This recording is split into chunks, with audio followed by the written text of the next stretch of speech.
and this is Wyatt, my 8-month-old, here to help me show you guys some more activities you can do at home with your baby. So today we have some sensory-based activities, and sensory, you might hear me mention this in future videos, and if you're not familiar, I just wanted to tell you a little bit about it. So when we're talking about sensory, we're talking about the 5 senses, so taste, touch, sight, sound, and smell. And when you give your baby sensory activities, it just kind of helps them to, it helps their cognitive development, and they think that it's a lot of fun. So right now we have sensory bottles and sensory bags. So the first one that we made is these 2 sensory bottles just with some water, glitter glue, and buttons.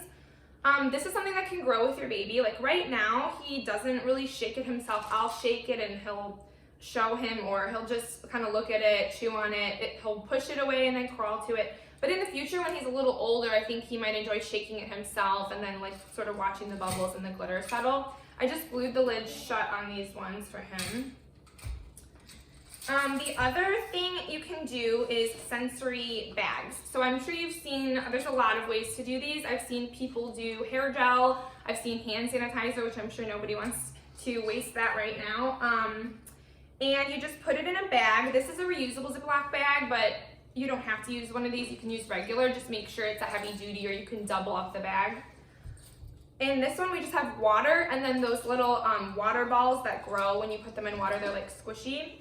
And the idea with this is it's just kind of fun for them to mush around and watch the way that when they push, the stuff inside moves. You don't even really need anything inside. I at one point just put water inside, and he really liked watching the way the air bubble was moving around when he was pushing it. And then if you do have the water balls, or if you do end up purchasing some, that's something that can grow with your baby too. So once they're older and it no longer presents a choking risk, you can give it to them in like a big tub and just sort of let them feel the texture and play around with it. Or even when they're toddlers, maybe they could pour it or scoop it into something. That would be a lot of fun.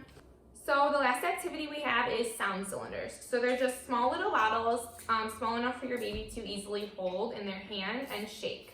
So everything inside is something that will make noise. This one has rice, sprinkles, and these 2 have jingle bells. So it's just exciting for your baby to listen to the different sounds that different ones make when they shake them. And this is something that can grow with your child too. So right now the bottles are clear. This is fine for a baby. They like to see what's inside. But for an older child, you would want the bottles to not be see-through so that they're only listening. They're not looking at what's inside. I'm not sure if there's a way to make these not clear, but if I find one, I'll let you guys know. So you would present multiple different ones that have a match. So when they shake it, they try to find the other one that makes the same noise. It's just a good way to stimulate their brains and get them thinking. So these bottles that we use are the little immunity or detox shots you can find in the juice section at your grocery store. So if you're able to get your hands on these are a great size for baby's hands. Another thing would be maybe just a sprinkle container with some sprinkles in it. You don't have to put it in a different container. Or maybe a spice container. You could empty the spice out, clean it out, and fill it with something else. Just make sure they can't get the lids open, obviously. But yeah, I think all those would work too. So if you end up doing any of these activities, I hope you and your baby enjoy. We will be sharing some more coming up here pretty soon. So keep watching if you're interested, and thanks so much for watching.